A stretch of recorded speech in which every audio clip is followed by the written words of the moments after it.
when the madness met the mania. I am talking about Macho Madness and Hulkamania.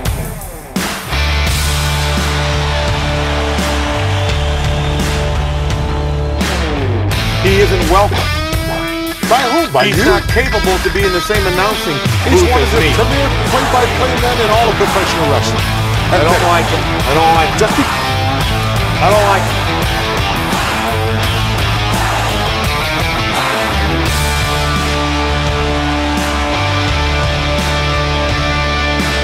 You want to be a statistic? Or do you want to be a legend? No one cares about dates. What they care about are the moments that go on to define us. The moments of greatness. And in my estimation, as someone who's still relevant, you need one more.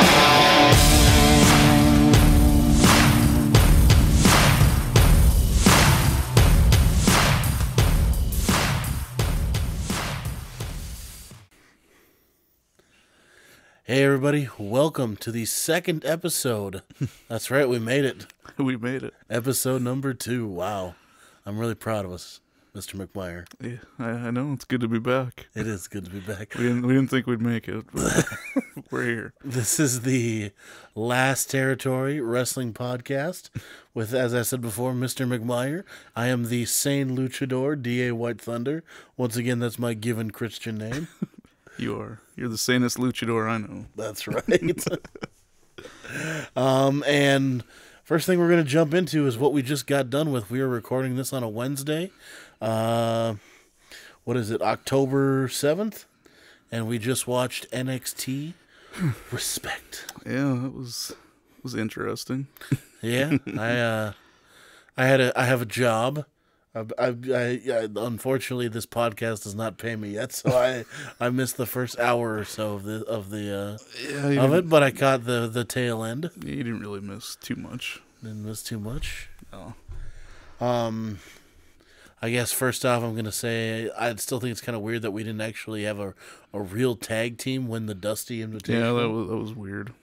I mean, I thought it was handled really well. I like Cody going up there and having a speech, and Yeah, the cup was pretty gold cool. dust, and yeah, the cup was cool with the boots, Daddy. Yeah, it was classy. It was done really good. Yeah. But yeah, it would have been nice to have an established tag team, I guess, win it. But Yeah. maybe it's just a way to put Balor and Joe over even more, I guess. I don't know. I don't really know the reason. And it's kind of behind cool it. to have Balor be the first world heavyweight and tag team champion Yeah. in NXT. And he deserves it. Balor's Yeah. pretty awesome. So Yeah. So I mean that was pretty cool. That Breeze. yeah, that was, What's the other guy's name? Apollo Cruz. Crews match. That was pretty good. That was decent. Yeah, Pretty athletic. That Crews guy. he's pretty I like impressive. him. Yeah, and Tyler Breeze puts on a pretty good show all the time too. So. Breeze does. Yep. He's kind of your patented put him over guy. The only problem like I told you before, I see with him is I don't see that character going anywhere. No. The gimmick. I mean, it's another Fandango thing. Yeah. There's only so much you can do with it. Like I said, I mean, the top you can hope for with a guy like that is an IC title run. Yeah, Maybe. maybe.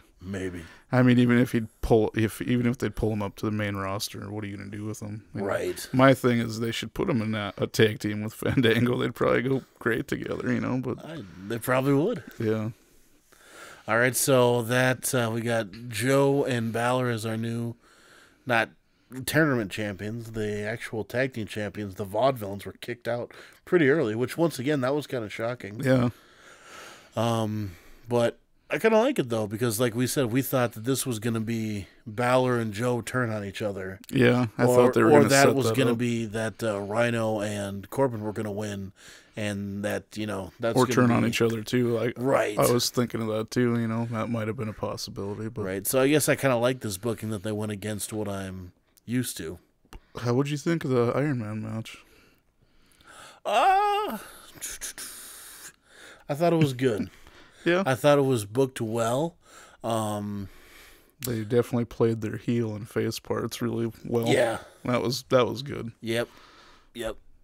I still think the other match was better. Yeah. I think Well, I think we both agreed that this really have to be an Iron Man match. yeah. Or why are we doing the gimmicks or the gimmick matches already too with this? You know, I mean, have a rematch, and then as the feud goes further, maybe have it end with an Iron Man match or something.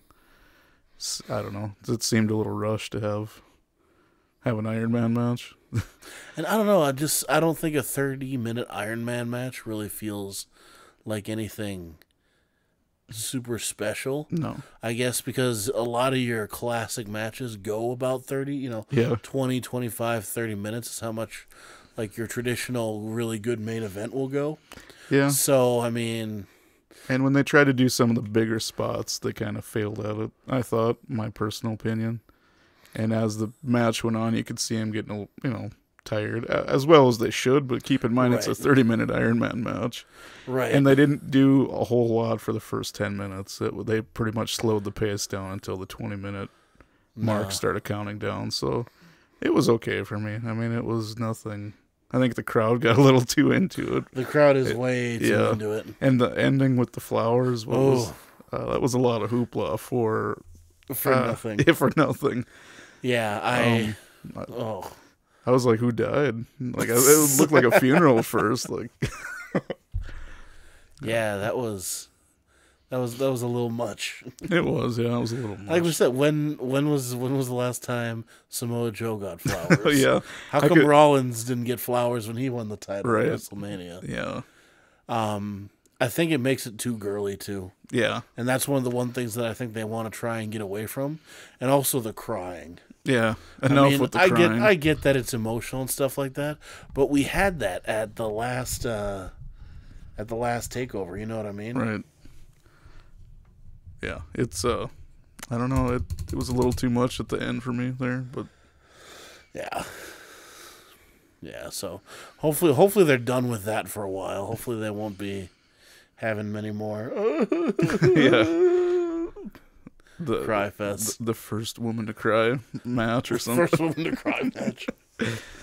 Last man crying match. That's horrible. Yeah. So, I mean, I guess you saw more of it than I did. From what I saw, I would say this NXT takeover, I'd give it a 7. I mean, good quality. Nothing I really would have to go back and revisit. I mean, the only thing is, like, if you're putting together a best of Bayley or best of Sasha, maybe throw that match on there for a DVD. But other than that... Yeah, and I hate to be a critic on NXT, but I think it should almost be better than it is right now, just given how it started out. It seems to be going downhill just a little bit, It's not quite where it should be, I think. I kind of agree with you, but at the same time, I'm also going to play devil's advocate to your... What'd you call yourself? A critic. Devil's... I know a lot of people are saying that. I'd have to agree with them, though. It's just... they're not consistently great all the time. I mean... you got Hideo Itami's gone. Sami Zayn is gone. Right. You got 2 big cornerstones. Owens is technically gone too. I mean, he's right. And now you're filling it up with guys who are probably not that ready for it. Right. So, yeah. So I can see why it's all not great, but at the same time, I think we still have to remember that this, at the end of the day, NXT still is developmental. Yeah. That it still serves that purpose. Right, but you should never have any dull moments in between, just keep the momentum going, and then sometimes it's like NXT is good, then it's great, and then it's okay, and then it's good again, and it just kind of fluctuates, it's... Yeah. I mean, it's not like Raw where it sucks all the time, so thank God, but,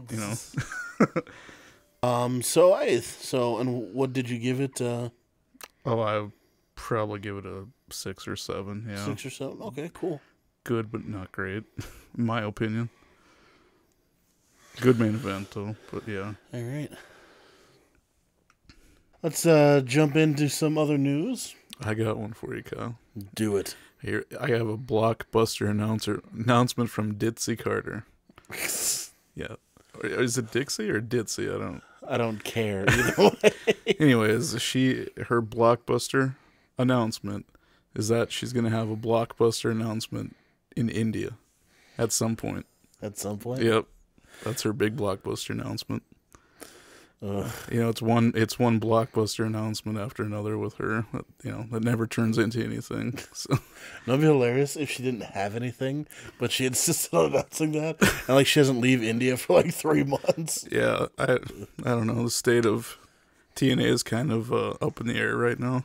Yeah, I know the whole Bound for Glory thing that was like last week, I think, right? Yeah, that was last Sunday. Yeah, yeah. And just a couple days ago. Now they're having like a World Cup series thing or whatever for the belt, and apparently all these matches have been taped since like July. That kind of blew my mind when you told me that. And supposedly the new TV tapings they're going to be doing in the UK starting in January. So I think this World Series all these tape matches are going to take them basically to that point when they can start doing new TV shows, and it's kind of up in the air where they're going to be on network. I heard WGN's back in negotiations with them because originally that's who wanted them, but what was it? They didn't want to. WGN wanted to wait like 2 or 3 months before they premiered, and Destination America said let's put them on right away. Yeah, which I think, like we said, hindsight, you should have probably gone with WGN. Right, they're a way bigger, station or channel or whatever you want to call it. Yeah, people actually know who they are. So that's where TNA is. It's kind of, I guess in the who cares category, but it's just another announcement that she was going to do that, basically, I'll do an announcement, in India at some point. Yeah, I watched Impact for the first time in about a month or so, and boy, yeah, it's not bad, but I will say that there's just no heart and soul to that thing. No, like Dixie Carter came out, and everybody hates her. She needs to just go away. Yeah, she just doesn't get it either. No. Because when she first started as a character, quote unquote, in TNA, she was just the goody two shoes boss who would come out and say, "You know what? You're not running from anybody, so and so. You're doing in that match tonight because I say so." And then the crowd went wild. Right. Anybody can do that position. That, if you notice, that's why whenever WWE has like a guest host or anything like that, that's what the guest host does. Right. Because anybody can deliver great news. Yeah. It's more of a hobby for her, too, I think. Yeah. I think she wants to play the wrestling promoter part, doesn't have a clue on how to do it. Oh, anybody and everybody that's worked for her in the past will say that, too. They really don't know what they're doing there. It's not that she's a bad person to work for. Yeah. They're kind of clueless, and they keep spending money like left and right. And it's how does she still not know after all this time? That's what blows me away. Is how do you not adapt to your business? Right. How do you not all of a sudden like get wise to what's going on? Right. Like, because I mean, to me, if I was like, let's say I'm making beer, so if all of a sudden I'm one of the worst beer makers in America, I'm going to go see what everybody else is doing. How's everybody beating me? What are they, just throw myself totally into that business. But she doesn't seem to be doing that. She seems to. It's, I don't know what's going to happen with TNA. It's kind of up in the air. At this point, I don't know if I really care, to tell you the truth. I care enough to where I'm glad that those guys have a place to work. Right. Other than that, I could care less about TNA. If it went under tomorrow, whatever, sell it to WWE for $15 and let them put the... As bad as it is for the talent, a lot of things I've heard throughout the years of them not getting paid. Would it be such a bad thing for them, too? If you're working for a company that doesn't pay you, I mean, go to the indies where more than likely you're going to be making more money anyways. So I don't think it'd be a bad thing, And I think... I don't see it ever coming out of the grave. No. I mean, what's going to happen with it, And I think in one of our upcoming podcasts, we should do a TNA, just all about TNA and talk about the actual ups of the company when it was good. Well, right, and kind of because I used to watch it. I used to watch it a lot. And I did. We've gone back. We've watched some really good matches, and yeah, it was good at one point. Because it was really good at one point. It was revolutionary, dare I say? At one point, you had the X Division. Yeah. six-sided ring. Yeah. Yep. You said you watched ROH this week? I did. It was really good. I have to say the 50 minutes of wrestling that they had was better than the entire MSG special on the network. Yeah, that was not... MSG, I don't need it in my food, and apparently I didn't need to watch it for my wrestling either. Yeah, it's... It was good. It's really good wrestling. If anybody likes pure wrestling and doesn't really care so much about the storylines, yeah, that's it. So, well, then we'll say MSG. You kind of were not very impressed with it, apparently. Well, I shouldn't say I wasn't, because I actually have one of my matches of the week is from MSG. But okay. I was really disappointed in the Big Show Lesnar match. Yes. Yep. 2 words: shit sandwich. They can't print that, can they? They can't print that. Oh, that was a double shit sandwich, actually. That one. I didn't find it interesting. We found out that he can suplex, Lesnar. We found that out. You could have done that on Raw. Do you have to promote a whole special around one move? Yeah, I just... Granted, it's impressive. I'll give it to him. Yeah, it's impressive. That's a big guy to belly, but... Yeah, it was... I don't know. It wasn't...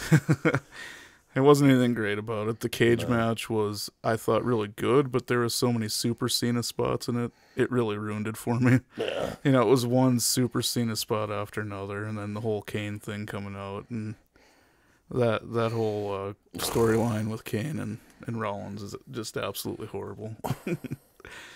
It's and like one of the worst things I've seen in a while. And what's the deal with Kane? Okay, so once this is over, can we be done with Kane? Because seriously, okay, I certainly hope let's so. think about it. Right before CM Punk left, who was he feuding with? He was supposed to feud with Kane, remember? Yeah. So they said, fuck. So he said... well, I think he was going to get Triple H at Mania.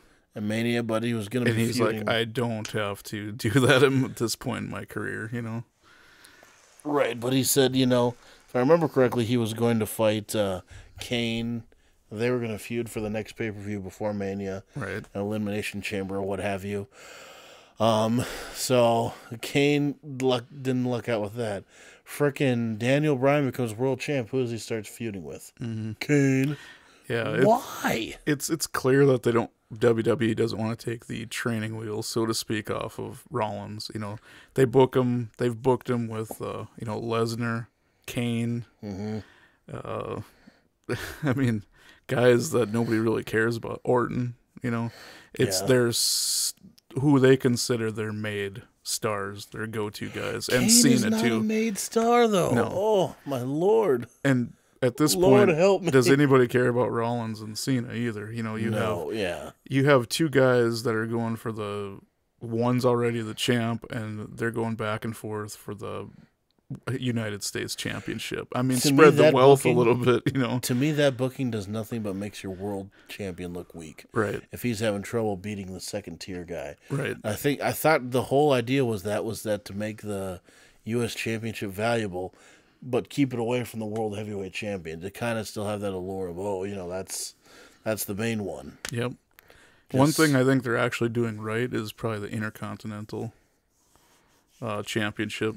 With KO? Yep. And that's actually going to be my pick for match of the week. All right. So jumping right into it. Let's I might as well jump into it right away. It was cool. He wasn't really advertised to be on it. I know Jericho's been doing house shows, but it was still cool to see him come out at MSG. I kind of have a love-hate relationship with him. His music hits, and I still mark out for him. Yeah.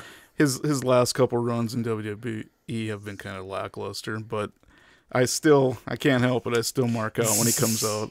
I thought the promo he did was great. I thought it was really classy. Yep. And the match itself was really good. And by Kevin Owens going over as the Intercontinental Champion, beating somebody like Jericho, I thought that booking was good. That's something they did right. It made Kevin Owens look stronger. The match itself, I thought, was really good. Technically and everything, was probably one of the best ones on card, I thought. One of the best matches. I would agree with you. Yeah. So did everything right. It did everything it should have done, you know. So yeah, that's definitely my match of the week. Did you say you had 2 of them? Well, I it's probably more than an honorable mention. I was going to do the X Division match at Bound for Glory. Bound for Glory, okay. So yeah, I thought I personally I love X Division matches. I do too. This was Tigre Uno. He won. It was like a 4-way match with like that DJZ, Everett, and Omanik. And I thought, you know, going into it, I'm like, yeah, this isn't going to be like the old days just because of the talent they have in there. And it actually was. It was filled with some high spots. Yeah. It was good. You know, it was really good. So cool. That's my least runner-up or honorable mention match of the week. Nice. I guess for my vault match of the week, I'm going to go with One Night Stand 2006. John Cena versus RVD. Nice. And if you have not seen this match, definitely go back and watch it. If you are squeamish, do not watch the Mick Foley, Edge, what is it? Tommy Dreamer, and what's his name? Isn't Terry Funk? Terry Funk match. There? Yeah. It's gross. It's hardcore. Yeah. You know, that's... If you like seeing old guys get, you know, feel sorry for him, yeah. I mean, then you'd probably love it. But anyways, so the Cena RVD match, not anything spectacular. This is one of kind of those matches where I gained so much respect for John Cena because of it. Right. Because and it was so cool too, because he comes out literally to a crowd chanting "F-U Cena." Yeah. I mean, and that's part of the reason that makes that match so magical. The environment made that match. You could not If Cena wins, we riot. That was one of the first times anybody ever saw that big poster. Sign. Yeah. And it was not an idle threat. No, it was not. It would have happened that night. They would have thrown chairs. It would have happened. Yeah. Yeah, they would have jumped Cena, and he played them so well too. Yeah. His music pops. You know, they're just yelling at him. He takes that championship. He puts it up in the air. He walks down the aisle to nothing but middle fingers and boos. And then he gets in the ring. And, of course, RVD had already been in there. And he does his trademark T-shirt throw. Oh, yeah. And the crowd, you know, of course, they spit on it and then they throw it back. Yeah, didn't one guy, like, wipe his ass with it and threw it back at him, if I remember right? One of the shots. Cena catches it, and then he throws it back to them again. Yeah. He did that 3 times. And I guess, you know, they were saying, oh, we really showed Cena. But really, I think that's kind of the genius of Cena coming through, going, you know, all right, if these guys want to hate me, I'm really going to give it to them. I'm really going to let them, you know, have their day and have their fun with hating me. Yeah. And the finish is kind of stupid because I would have liked to have seen RVD go over clean. But obviously that's not going to happen with Super Cena. No. But even the commentary with Joey Styles when Edge takes out Cena, and he goes, "We'll take it." Yeah, we'll take it. Yeah. So I mean that is absolutely a fantastic match to me to watch, just for the crowd reaction, the whole environment, and I mean, to me, I've watched a lot of ECW stuff. I don't even remember them being that hostile ever. Well, you know, maybe with the thing you don't get with the ECW crowd is they hated WWE. Right. They don't like the sports, the gimmick stuff. They don't like, you know, anything about it. They're wrestling. They're not sports entertainment. This was a WWE production of an ECW pay-per-view. So you had, I mean, you know, you had all the fans there, the loyal fans there, but it was still a WWE production. It was still, everybody knew who was still putting it on. And they, you know, and Cena was the golden boy, and it was, it was good. Yeah, and it's absolutely fantastic. Environment was awesome. So, like we said before, if you're fancy, you can watch it on the WWE Network for $9.99. If you're like everybody else, just YouTube it. Yeah, or you could watch it on VHS. Like the first time, I don't know if it was the first time you saw it, but I think we watched it one time in my basement. I think a couple of us watched it. I watched that one live. Yeah, I did too. I bought that pay-per-view. I think we played it for a couple friends of ours, and it was just to show them how, like, you got to see this to believe it. One of those things. Yep. How awesome that was. Yeah. So anyway, that's my Volt match of the week. Why don't we, after talking about the great disappointment he put us on for the MSG show, we gotta do what kind of mood is the Big Show going to be in? Well, let's see. Let's play the Big Show Wheel of Heel. All right, Eric. All right. Well, let me get over to the wheel. Walk over to the wheel. Yep. The wheel gets bigger every week, so it does. All right. Eric has made his way over. Eric, here we go. Spin that wheel of heel.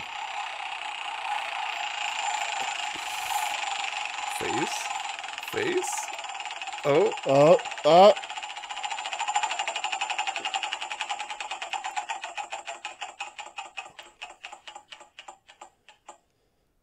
Face. Oh my God. Interesting. Face. Well, was he heel last week? I thought he was heel. He was, but yeah. He's going to be face this week. All right, so. Well, it kind of makes sense with the whole. If you watch Raw, the wheel is right. wait for his babyface promo, I guess. Yeah. Wheel of heel. Everybody. Wheel of heel. Fantastic. Oh no! That escalated quickly. That escalated real quickly. What's happening? Ooh, it must be time for our Disco Inferno. I'm getting a fever. And the prescription is more Disco Inferno. More Disco Inferno. All right, it is time for our Disco Inferno fact of the week. Oh, boy. Did you know that Disco Inferno was the first man in the wrestling business to coin the term face and heel? I didn't know that. I don't think that's true, Kyle. Are you sure? Yeah, I'm almost positive. Was that it? Yeah. Kyle, ladies and gentlemen. Oh, sorry. You seem upset with my fact checking. Well,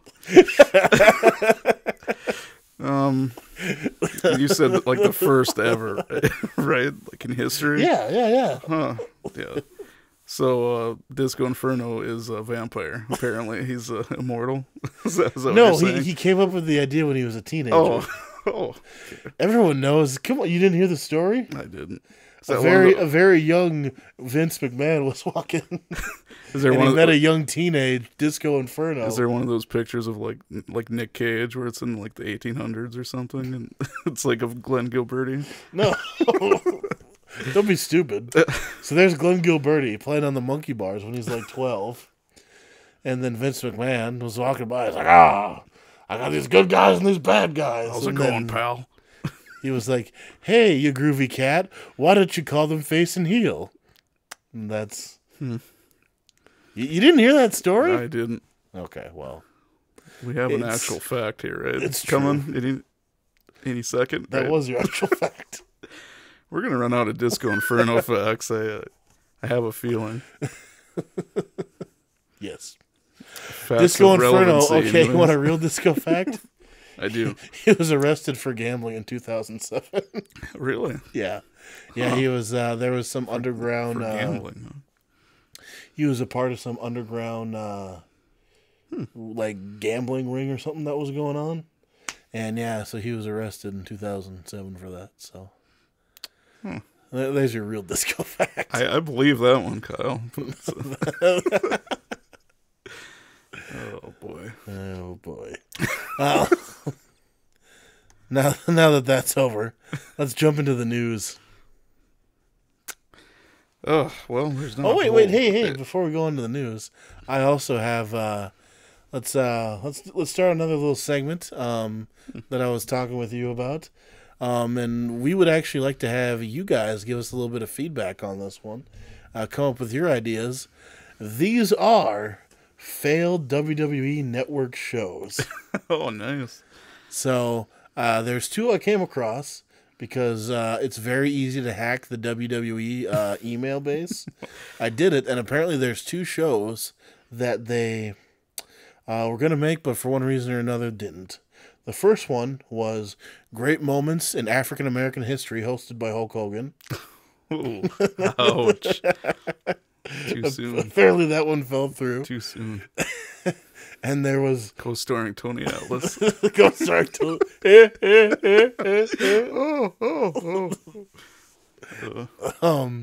And there was also Getting Over, Not Getting Over with Zack Ryder. Yeah. In which he'd have other mid-level guys, and they talk about how they're never going to get over. Yeah. I heard they filmed the pilot for it, but didn't get over. Yeah, it didn't go over well with Vince. Fans loved it. Vince hated it. Vince hated it. Woo, woo, woo. You know it. Ah. I like you, pal. I like you, pal. You know what? This angle is really hot. How can we attach Cena to it? So, yeah, give us some feedback. So, yeah. So, I mean, hey, you guys, I'm sure you can also hack the WWE email servers. So, if you come across any emails from Vince or from Steph or Triple H about failed shows, let us know. Sure.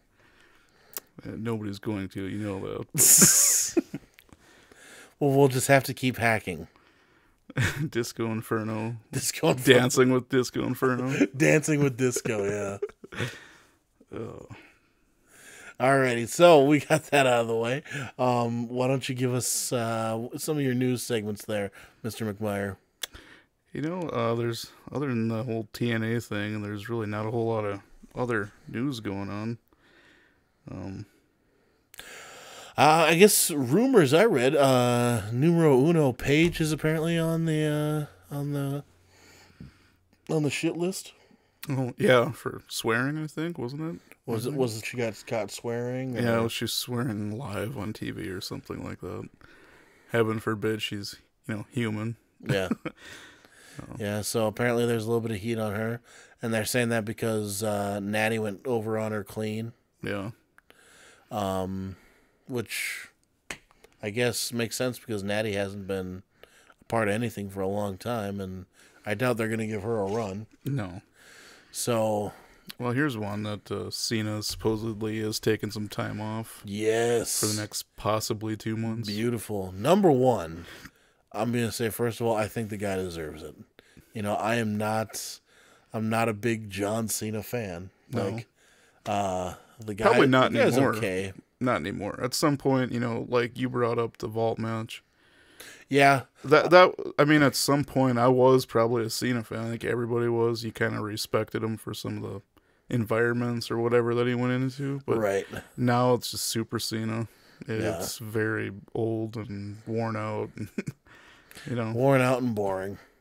It'd probably be the best thing for the company to be Cena-less for a while and just push your other talent.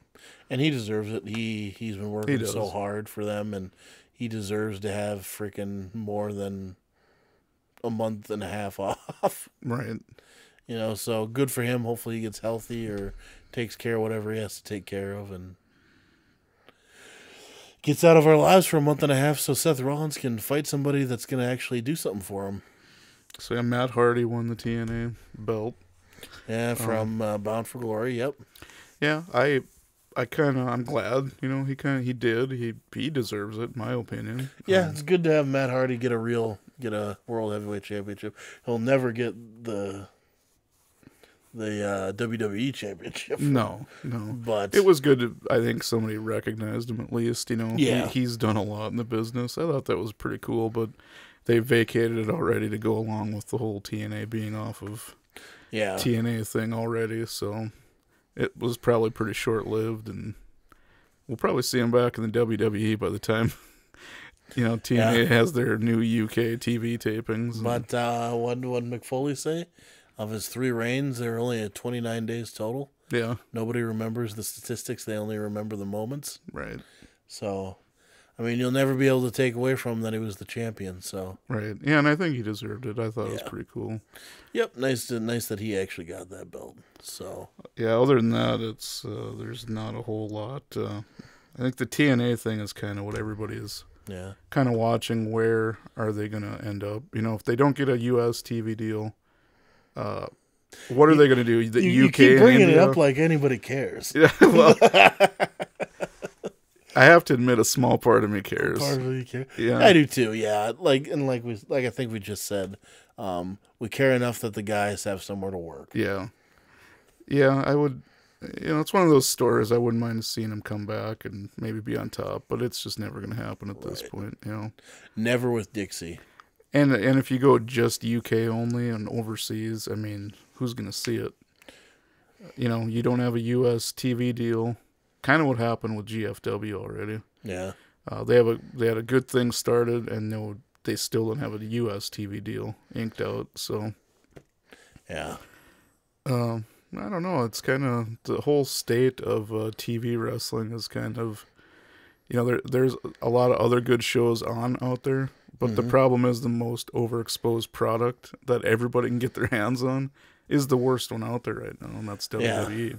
Yep. You know. Oh. Would you say that WWE is worse than TNA? I would. You'd rather watch an episode of Impact than Raw? I would. Than Raw, I would, yeah. I've been watching Impact for the last couple weeks, and it's actually not horrible. As bad as it used to be, you know. Yeah. I think EC3 has kind of saved it. He's a really good heel. He's decent. I will say that I'll come around to that camp of thinking that he's not the worst thing in the world. He's not bad. It's sad because maybe people will argue this with me, WWE has probably the most impressive roster they've ever had.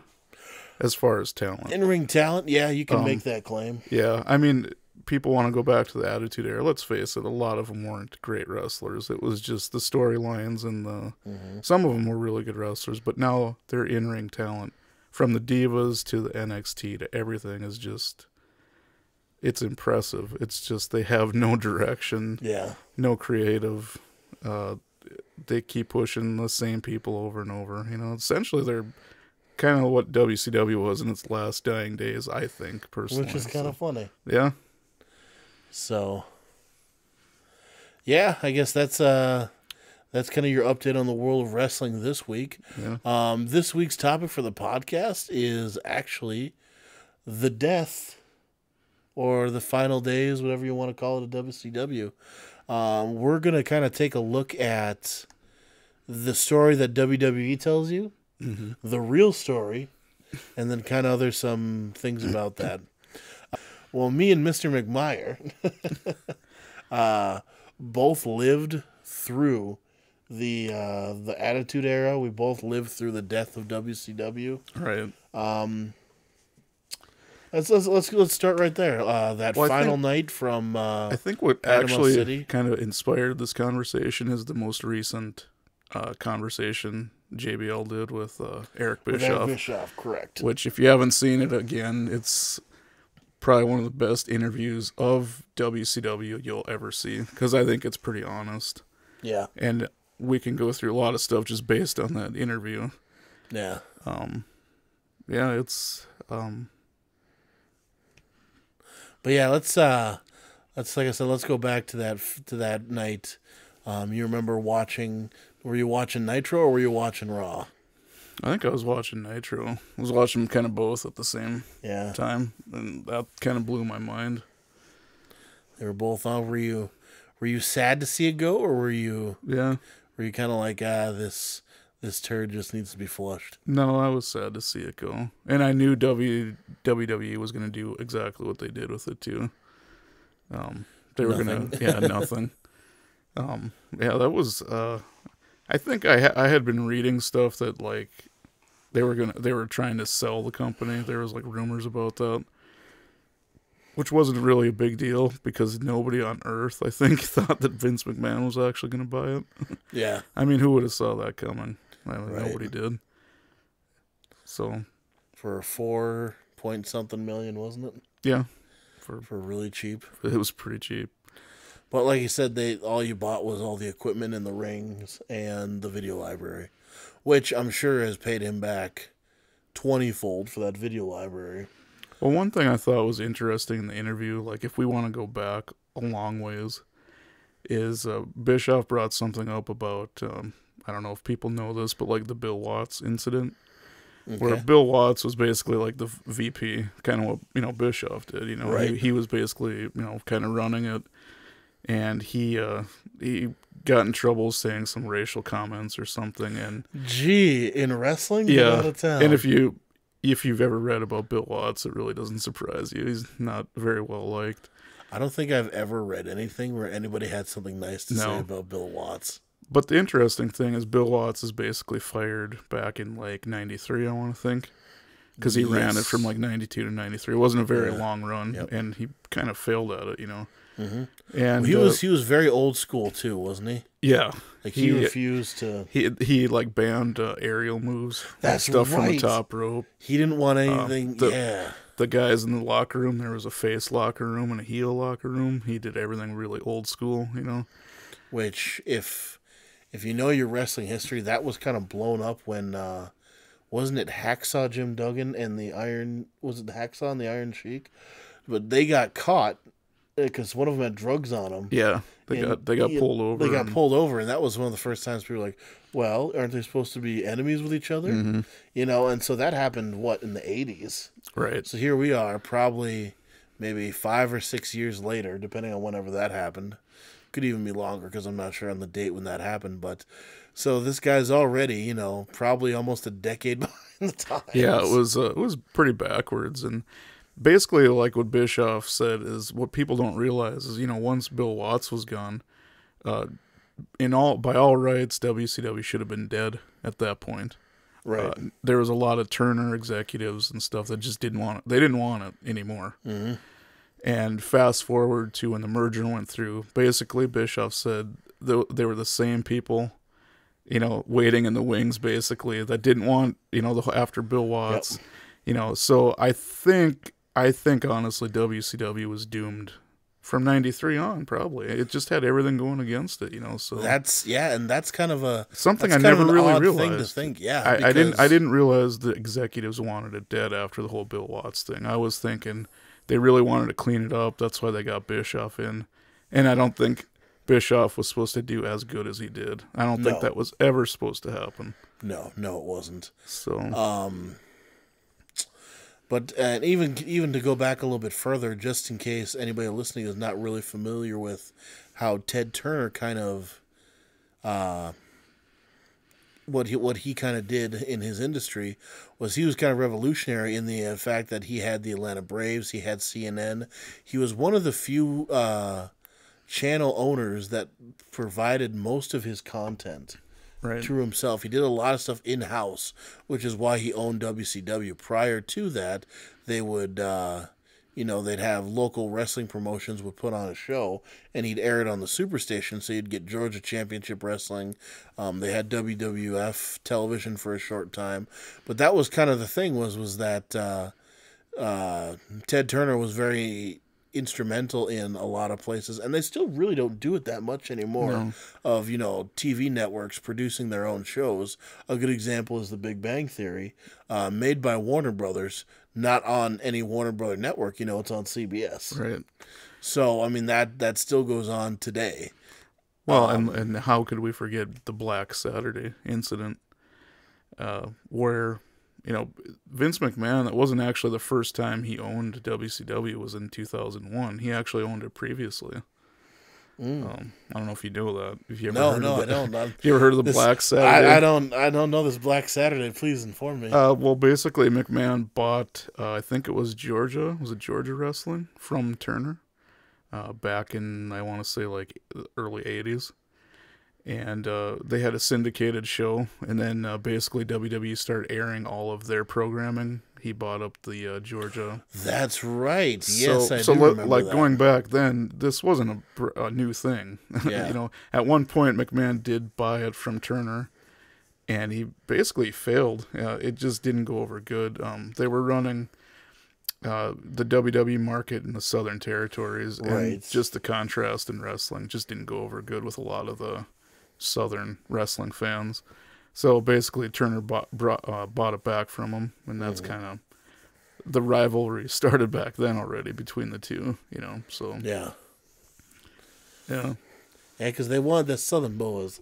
Yeah. The Dusty Boys and stuff. If they, you will. They didn't want none of this Hulk Hogan crap. Sweet Sapphire. Yeah, Sweet Sapphire. But, yeah, so that's a little bit of the history there. So, once again, like you said, so Bill Watts is out.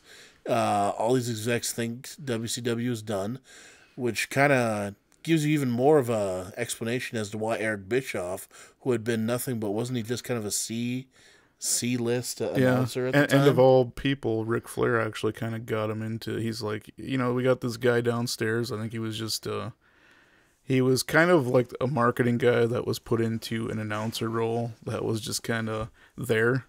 Yep. And he was pretty successful at some of the business deals that he did before. And I think Flair was actually the person that said, hey, I got this guy downstairs. Take a look at him. According to Bischoff, his thing was like, well, our jobs are going to end anyways. I mean, I have nothing to lose with this. Yep. And that's kind of I think that was in like 93. Mm-hmm. And that's when he kind of, revolutionized a lot of things. And I thought JBL put him over very well. He did. When he introduced him, basically Stone Cold would not have happened without this man.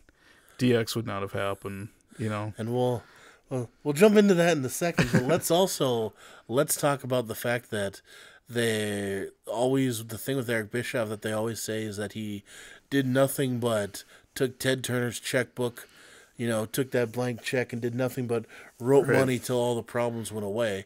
When in fact, if you watch the product from 93 to when did Nitro start? 94, 95? Well, Hogan came in 94. 94. And then Nitro came in like 95. Yeah. The first thing he did was he moved it to he took it off Disney the road. Studios. Yep. He took it off the road because, like he said, they couldn't sell tickets. Well, here's the thing. Here's the thing you don't get. It costs money to go on the road. Yep. Promotion. Yeah, you have trucks. You have all this stuff, and when 100 people show up, that's not good. Right. And basically, he said we were hemorrhaging money just by being on the road. So he took it off the road, put it in one central location, which wasn't popular, I guess, with a lot of the talent. Yeah. They were going to be Disney, and they weren't happy about that, I guess. Yep. Well, because with Disney, you got to maintain a certain image, and right. And they wanted to be, Bischoff wanted to be family friendly on purpose to get that kind of market. Right. And he did that, and like he said, I didn't spend a lot of money. I eventually worked my way up to earning those budgets that I eventually would spend. Yeah. And that makes sense. It's well, and two, I mean, if you're the Yankees. And, like the Yankees have done before, so-and-so comes up, for a contract, you're not going to spend a lot of money to grab him. Right. You know what I mean? You have the resources. Why would you not spend the money? So I guess that's kind of the first myth that I really wanted to kind of debunk, not necessarily, but kind of people are unaware, because that was kind of the big lie that we've been told with Bischoff. Right. Was that he did nothing but, outside. He was given an open checkbook, and he got lucky with one. He was year. lucky, and he wasn't. I mean, he was pretty strategic as far as what he spent and cutting the costs, and yep. Basically the Hogan deal. I mean, you got to give him credit for getting Hogan. Yep. On a basically pretty much, it'd be like getting Cena to go to TNA right now. Right. I mean, that's the equivalent of it. There's no other way to describe it, And then you have a ticket tape parade for Cena coming over to TNA, and it would probably change a lot of things, It would. Yeah. It would. So 94, Hogan's there, and that Pasta Mania. Yeah, I don't think it really did anything at first. I mean, it got some people in. Yeah. Back into wrestling. They right away. The smart thing they did is they had him feud with Flair, which is the one thing WWE dropped the ball on. Because it wasn't at 92 they had the chance? They were 91, 92? Yeah, I think they were supposed to at Mania, and it just never came about because egos or whatever, booking, it just didn't happen. Yeah. And wow, that could have been a Mania match. I mean, that was... That's still too bad that never happened. But they did it. But they were smart. They were like, well, we'll do Hogan and Flair. Yep, and they did Bash at the Beach. Yeah, they got other stars to do it too, Shaquille O'Neal was there. Yeah, they got Big Shaq mainstream. Daddy. Yeah, it was. They got a lot of mainstream, I think, fans on that. Yeah. You know, it wasn't just hardcore wrestling fans. They got a lot of people started flocking to WCW very slowly, I think, just because of the Hogan recognition. Yep. But the thing with Hogan, you know, when I think they lost quite a few talents when they brought Hogan in because of the deal. From what I heard, they lost like Rick Rude, Jesse Ventura, and I think Steve Austin was one too. A lot of those mid card, you know, Pillman. Well, you know, and that's also kind of a thing that was very interesting in that special that they kind of changed their tune about, is the whole Stone Cold Steve Austin going over thing. Because if you ever watch any of the other DVDs, the story that's painted for you is Stone Cold was just let go, just fired out of the blue. He was fired by mail, basically. It was by mail. Yeah. It was, you know, the SOB didn't even have the common, you know, he didn't have call the him or courtesy to anything. call him or anything. Yeah, and I'm glad Bischoff kind of cleared the air on that. Which, and I think they've done this on Steve Austin's podcast too, where they kind of cleared the air instead of what the actual truth was, which was Bischoff had been calling Austin. Yeah, he had several times. He had Shivani before. or somebody like that call Austin. Yeah, because they wanted him to show up at a taping, even though he was injured, to cut a promo or something. And they did want to keep his career. It's not that they wanted to kill it or anything like that. Yeah, and he didn't want to do it. He didn't want to do anything. And where the letter came from was you have to notify them via mail. Yeah, I think legally you have to do that. Legally you have to do that. Well, and one thing we left out too is Shivani basically called Stone Cold and his wife answered. Yep, his wife answered. Yeah, and Stone Cold yelled in the background, just hang up the damn phone or something like that. Yep. I don't want to talk to him. And then left it at that, basically. Mm-hmm. You know, so I suppose you're going to take that as, well, I guess this guy's done, you know, I guess. So, you know, like Bischoff said, I treated him kind of with the same respect he treated me. You know, I didn't think I needed to call him back after that response. Well, they were kind of on the same page, you know what I mean? They said that, and then, of course, Austin, being the smart guy he was, twist the story so that Eric Bischoff is this SOB who just lets people go. And Jim Ross did the same thing, too. Yep. They basically used it as, I mean, we got fired here, and, you know, we're bitter about it, and... You know, and Jim Ross was another thing, too, where Bischoff never fired him. That's actually not even true. Correct, yeah, because Bischoff, well, once again, it depends on who you ask. Well, right. But Bischoff says, you know, I didn't fire the guy. The guy wanted his release. And you can see why, because it would make him, you know, Bischoff said he wouldn't have necessarily had him be an announcer. Right. He would have more than likely had him be in a different role. I mean, he could have been a road agent. He could have been probably a lot of things. Yeah. He didn't want any Southern guys doing commentary anymore because he wanted to get away from the whole Southern look and feel of the product. Yeah. So, yeah, that's that was kind of cleared up too. You know, it's like I would have kept Ross around, but he kind of had it in his mind he wanted to quit anyways. So, yeah, he wanted to go back to WWF so they could treat him so well. Yeah, exactly. So yeah, that was really interesting. How about another thing he brought up too is basically Nash and Hall with their creating guaranteed money contracts. When basically this was already done years before because Bischoff was actually one of those guaranteed contract guys. Yeah. When Bischoff was originally hired, I think as VP, he got guaranteed money to do it. Mm-hmm. So this wasn't a new thing they were doing in WCW. Right. So. Which I didn't know. I didn't know that. I didn't know that either, yeah, that they were... Well, and I think it's kind of... That's because they're coming at it from an actual kind of corporate kind of stance. Right. Where you hire a guy to do a job for 2 years. Yeah. You know, and then, or whatever. So they're not seeing them like the WWE sees them. Because the WWE sees them as contract workers. Right. That you just hire for day to day if they could. Yeah. You know, they could cut you loose whenever they felt like it. But, you know, Turner's used to, well, you know, you get a guy, you keep him for a couple of years, and if you don't like him, you don't rehire him and things like that. Yeah, I think it was one of those things where since they were already doing guaranteed money, that's what they just offered I think Hall was the first one that came over, you know, and then Yep. Nash, and I don't think it was specifically made for them. You know, basically it was what Bischoff said. You know, we were doing it for executives before they even showed up. So, yeah. So that was kind of cool to learn. Yeah.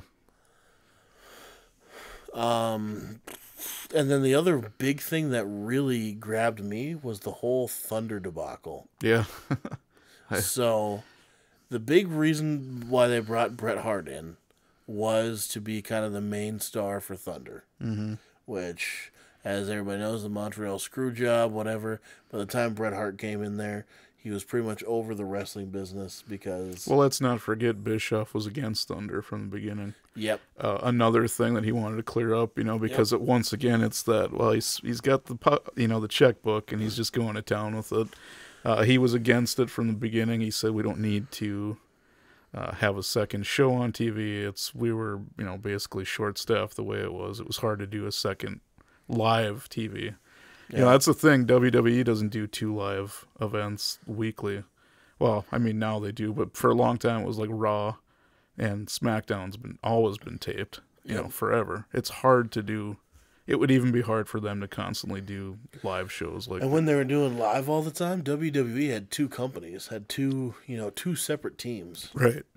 Yeah, where WCW didn't at the time. They only had the Nitro crew and I couldn't believe it. Like you said, so they fly out on Sunday, they get there Monday, they do it then they fly out on Tuesday, then they fly back in to wherever they're going for Wednesday, for Thursday, and then Thursday they fly back to home on Friday. Yeah, and that's not counting house shows and pay-per-views, too, right? And that's your week. That's a good week for you, so you get Saturday off. Then if you've got, like you said, a pay-per-view or a house show, then that goes out the window. Yeah. And like you said, they were stretched just doing Monday Night Raw. Yeah. Then again, that was the executives that wanted to milk. And he didn't want to go to a third hour. Right. That third hour was to pay for Thunder, wasn't it? Yep. Yeah, so they went to a third hour. They got Thunder going. This was all basically against everything Bischoff, you know. Mm-hmm. Well, originally Nitro was 1 hour. I mean, yeah. And look at the ratings it pulled in just by being off of 1 hour. Yep. They had 1 hour and then like Saturday night main event, which was like a 2-hour B show. But yeah, I'm glad he cleared the air on a lot of that stuff. Basically, it's a lot of stuff I've been saying for years, and a lot of those like diehard WWE people are like, no. Bischoff killed it, Russo killed it, Kevin Nash killed it. Yeah, and that was kind of funny too, because they said, well, do you think hiring Kevin Nash was a good idea? He straight up goes, no. Yeah. He goes, no, hiring Kevin Nash was not a good idea. And, but it didn't kill WCW. Right. And it's like he said, though, he had no other real option, because who else is he going to... He needed somebody he could trust, and I think he trusted Nash. Yeah. Whether he probably used that trust is another story, because, I mean, wasn't he the one that booked himself to end Goldberg's career, which is one of the worst? He says no, and I think his timeline backs him up. Yeah. That he wasn't, but at the same time, the argument also is that they had to start piping in chants for Goldberg, and that the crowd was starting to turn on Goldberg. And I think that's a good point, too, is that towards that point, Goldberg, they're starting to actually turn on him, because he was, once again, the John Cena vanilla thing. Super Goldberg. Yeah. People get tired of him winning all the time. Right.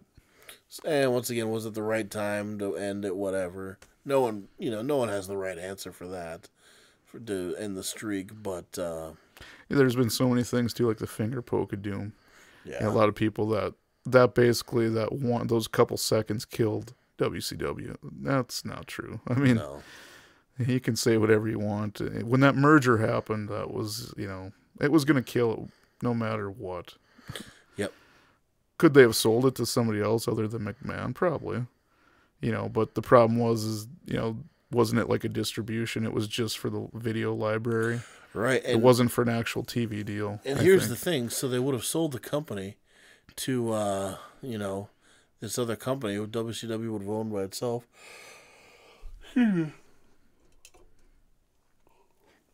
So all you would have had to have done was just air the television. You don't have to worry about anything else. Yeah. And you get this show that, like they said, was still pulling a 3-point-something rating, which is still huge. Yeah, it was. The ratings were definitely there. At the end, I think, the matches weren't that bad either, even with Vince Russo's, insane booking at some points. But well, you had not quite in his twilight yet, Scott Steiner, that could still go. Yeah. You had a Booker T who was doing good. Jeff, I don't draw any money with my guitars, Jared. Yeah. Well, what drives me nuts is when people want to start accusing Russo of doing things like Viagra on a pole matches and Judy Bagwell and stuff like that. Yeah. David Arquette. It's kind of like, have you ever seen the Katie Vick angle? Have you, what's her face gave birth to a hand at some point? Mae Young gave birth to a hand. Yeah, they did like a colonoscopy on JR, They stuff like that. Tried to chop basically off. made fun of his colon cancer, and now they do the whole like Susan B. Komen thing, and it's kind of like, you guys were pretty. What's it called? Val Venus. They did that thing. Yeah, choppy pee-pee. Choppy pee-pee. Choppy pee-pee. So, yeah, for every bad, shitty gimmick they think WCW did, they've always had an answer for it. Probably even worse. So, and here's another big thing I want to bring up too is that so these are all kind of the stuff that's kind of cleared up. Maybe not so, not necessarily WWE lied or what have you, but they definitely left it in their favor in kind of an open format. What would your opinion be on the content of the Attitude Era? Now, I would even go as far as to say that, in a manner of speaking, I think WWE even cheated by going to the lowest common denominator. Yeah. Because you literally said boobies, boobies, boobies, sex, sex, sex. Yeah. For your segments that didn't really have anything good. So, you had your good guys for wrestling, but then what was the rest of it? So, the show opens, Godfather comes out with the whole train. Right. Then Jeff Jarrett comes out with Big Tits Deborah. Well, I'm glad JBL brought up the fact that everything cool to come out of the Attitude Era was a response of what WCW was doing. Yep. That they were basically ahead of, they had NWO, so they had to come back with DX. DX, yep. Basically Stone Cold was born out of all of that, the Attitude Era, because he came from WCW, he was bitter about it. Yep. Everything cool that came out of the Attitude Era had absolutely everything to do with WCW. Mm-hmm. It was a response and an answer for everything that they had. Yep. So, I mean, yeah, it was definitely a response for Bischoff doing the right thing for a while. Anyways. Yeah. What's kind of your outlook on that? Like, do you feel like, obviously, to me, it's kind of hypocritical at this point, because, WWE is back to being family friendly. But do you think that they should kind of get a niche on their belt? Or not, I should say, but an asterisk, there we go, an asterisk on the records for the way that they beat WCW. Even though, as kind of we said, with the executives, it was going to die regardless. Right. But how WWE got all these great ratings was this trash television, if you will. It was, yeah. It was, and that's the thing. And it was geared towards 18 to 49-year-olds or whatever it was. Mm-hmm. The demographics was, that's what a 13-year-old kid probably wanted to see. It wasn't just 18-year-olds, like they said, it was, yeah, I don't know. Attitude Era, I think they don't probably get enough credit for as the good wrestling that they did have in there. Because when you look at it, it is boobies, trash, and everything was outlandish, and you have Gold Dust, some of the stuff he did, and but there was really some good wrestling peppered in there too, like hidden in there. Same thing with WCW. If you go back, there are some decent wrestling matches in there, some pretty good pay-per-views, and but yeah. Puppies! Yeah. Puppies! Yeah, so. Oh, and once again, what's his name? Brain fart. from the Suplex City Limits podcast. What's his name? Jamie. Yeah. Jamie, this is a great point I thought that he brought up, which was he said, they always talk about Triple H coming over in a tank. Well, he came over in a Jeep with a gun on it. Well, and that's kind of how I kind of feel like the WWE always exaggerated what they did with the Attitude Era. Well, and not to mention Bischoff straight up challenged Vince McMahon to a one-on-one fight, and he never. So forget the tanks, forget all that stuff. This was a one-on-one, man-to-man fight that he didn't show up to. Mm-hmm. So let's look at that for a second. I remember JBL basically saying, he really did. He was really thinking about like showing up, and Bischoff was like, "Great, that would have been great." Yep. Well, great for me, great for everybody, great for it would have been the best pay-per-view ever. Vince McMahon shows up, and he's like, he could have kicked my ass for all I cared.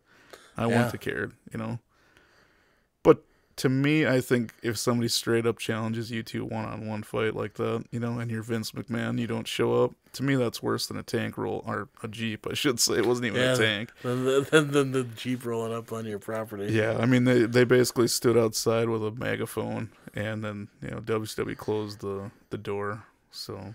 Yeah. But, I mean, at the same time, that was a cool segment, but like we said, it's a little oversold now. It is. In hindsight, as many things in the Attitude Era are. Yeah. Well, how about the things that WCW did right that eventually WWE tried to do and miserably failed at? Let's start with the Cruiserweight division. Cruiserweights is the number one. Yeah, I mean, they did the light heavyweight division. It failed miserably. It was a joke, yeah. How about the invasion angle they tried to do? Oh, yeah. Which was basically, you're never going to do a better invasion angle than WCW did with NWO. Yeah. They tried to do it with the whole WCW, ECW thing. That sucked. That failed. Goldberg going over to WWE. They really tried to change his gimmick, and they really tried to do different things. They could have just let him be. They could have done what WCW did good with him. They failed at that, too. Mm-hmm. Now, those are some of the biggest things WCW did. How about NWO? Mm-hmm. How about NWO going over to WWE, which I was so excited for that. I thought that really would have turned into something. The only thing it turned into was basically The Rock and Hogan happening at Mania, and that could have happened without the NWO coming back, too. That was a cool match, though. It was, but it could have happened without the NWO coming back, because you still had two of the biggest in the business, and timing was perfect on that. Yeah. But there's a lot of things that they really tried to recreate from WCW, and they failed at it. Yeah. So, I got up another document here, so we've been defending WCW a lot this time. Yeah. Let's look at some of the blunderhead moves, because I mean there really were. Mm-hmm. So, and this one is also kind of another one I wanted to not necessarily debunk, but kind of look at the whole thing. The what were they called? The vanilla midgets. Yeah. What the radicals? To coin a phrase from Kevin Nash, I think he's the one that came up with that, right? Yeah. So basically, that was your Chris Benoit, your Dean Malenko, your Eddie Guerrero, and your Perry Saturn all came over to WWE because they were sick and tired of the way WCW was run. I don't know why this gets pinned on WCW. I mean, the guys wanted to leave. What really can you do with them? Plus, if you look at it, nobody really... I mean, they were doing stuff with Benoit in WCW. They knew he was hot. They were going to make him... He was champion, wasn't he? Yeah, I think either that or he was like a TV champ at the end or something like that, I think. So, and also, he did not become world champ till WrestleMania 20, which was 2004 or 2003, which was, 4 years after he joined. Though, so, this idea that Benoit came in and they treated him great right away. Well, the same thing can be said with Jericho. Mm-hmm. He had one of the best debuts ever. Mm-hmm. If you watch one of his documentaries on that, basically he had this huge debut. Started out great, And then it turned into basically they didn't know what to do with him. And Yep. and for a while there, it wasn't too rosy with with Jericho. Yeah. It just wasn't really that great. Eventually, it turned out to be some good stuff, but I mean, for a while there, he just kind of floundered. Big Show too. He did the whole showed up with the McMahon, the cage thing. Yep. And for a while there too, he wasn't really. He did the Paul White thing until they did the Big Show thing, and that took a while for that to get going too. These guys weren't instant stars when they went over to WWE by any means. I don't think. And then Guerrero. Yeah. Guerrero did his Latino Eats. Yeah. So, I mean, he was. Which took a while for that to catch and on, too. Once again, 2004 is when he won his championship. So, once again, another guy that didn't get over instantly. No. Malenko retired in 2011, so he didn't even wrestle that long. And they never really did anything with Saturn. No. So, which was probably the travesty out of all of it was Saturn. The mopsy thing and wearing dresses. I mean, the stuff he did in WCW is better than that, Yeah. So, that's another thing. Like, people look at that and they say, "Oh, these 4 guys came over and they changed the business." Well, not really. I mean, that was 4 of your most talented guys getting off a sinking ship. Yeah. Was really what that was. I think looking at it from a fan perspective, I think the worst thing WCW did was give away the ending of The Rock and Mankind. Or Mick Foley, and they're like, that'll put asses in the seats, and you can argue with it all you want, but people did change the channel at the time. They probably shouldn't have done that. Right. They were giving them free promotion, basically. Right, for such a historic thing too. If it was something that didn't mean as much, it would have made sense. But really, Mick Foley, winning the world title, that's kind of a big deal. Yeah, I mean, did they not realize how big he was at the time where they thought they could have gave that away and not had consequences for it, Yeah. So, back on this list of some of the fails of WCW,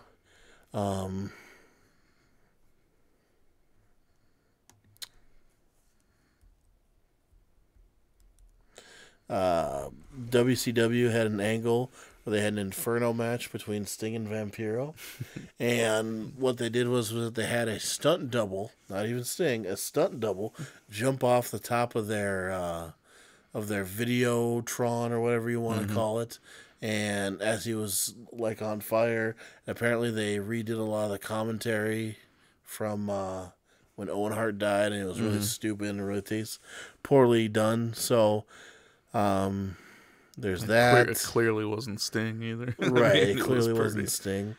One of my favorites is Sid Vicious had a winning streak, which contained within it 3 televised pinfall losses, 1 countout loss, 1 loss via disqualification. He even claimed an extra victory later in the same night as one of his defeats. His streak also went up by 5 on a show in which he didn't wrestle. Yeah. Let's not forget the Viagra on a pole match. I don't know how you feel about David Arquette winning the belt. Russo's defended it before, saying it had a lot of people talking at the time, good or bad. He's it was on headlines on newspapers and stuff. A lot of people were You can, if you want to make him a tag team champ, sure, whatever. Yeah. But I got to agree with everybody on this one. Is that belt is supposed to represent people who have given, their time and. Well, not only that, it would have been different if it was somebody that could actually wrestle. Yeah. This past SummerSlam, you had Stephen Amell, yep. Who I thought did an awesome job. I mean, for as much time and training as he's had, he was great. Right. Now, if you had somebody like him do it a couple more times and he'd win, let's say, the Intercontinental Champion or something, I mean, that would be more legit because he can actually put on a wrestling show, Right. But David Arquette, I think the problem was he couldn't wrestle, He was a little bit of a wiener. Yeah. So... bad investments. WCW paid James Brown $25,000 to show up at a pay-per-view they didn't advertise he was on. So didn't Ernest Cat Miller do his his thing was James Brown for a while there. His theme music. I think for a while there was a James Brown song, which they had to pay the rights for that. I guess it was a lot of money for that too. And that was the thing was that James Brown showed up Wow. for that match because Ernest the Cat Miller was some musical guy who was called the Maestro. Oh yeah, he was feuding with the Maestro, and he kept telling the Maestro, "I know James Brown, I know James Brown," and then bam, James Brown showed up on one of the pay-per-views. Yeah, they should have done that on Nitro. Not. And I think, yeah, one of the worst things WCW did too, getting back to, they pushed the same guys for how many years? Oh God! I mean, you couldn't see a Nitro main event, a Thunder main event, or a pay-per-view main event with the same guys in it. Yeah. After a while, I mean, who cares? It's kind of the state of WWE right now. When Kane's in everything, Orton's in everything, Cena's in every main event, I mean, people get sick of that, and the ratings show.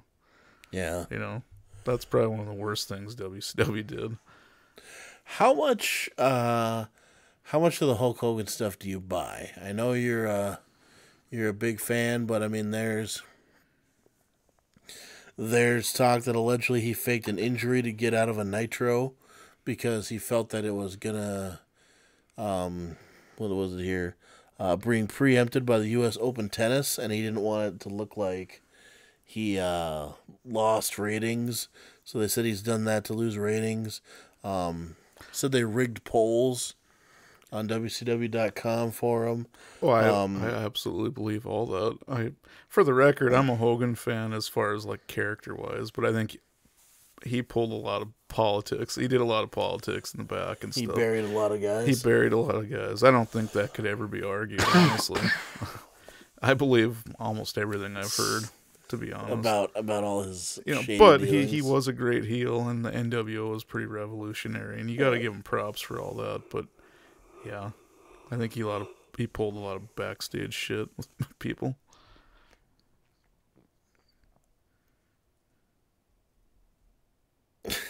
Here's a good one.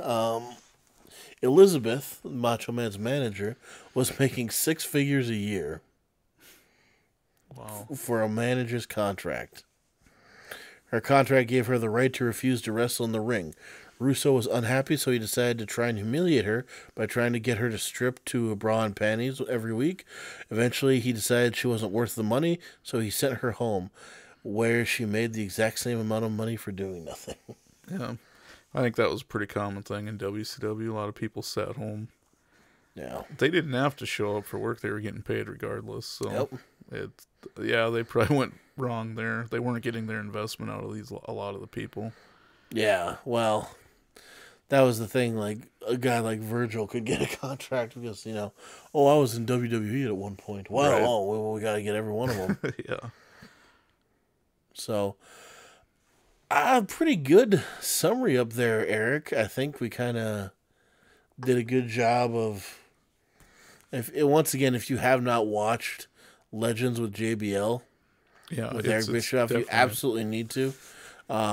Gives you a much better picture of the Monday Night War, to be honest with you. I think it's just pretty honest. The truth. The questions were pretty honest and pretty straightforward. And you get the typical, BS that the WWE always puts on that stuff. So really good. Yeah. We kind of looked at both sides of WCW. Yeah, if anybody's got any feedback on that too. Yeah, absolutely. As far as a fan, what you thought of WCW, and be honest about it. No holds barred, baby. Yeah, we need an email. Do we have an email? I think we do somewhere. Or put it in the comments. We'll see. Put it in the comments section. We'll get an email up here and stuff. Get the ball rolling.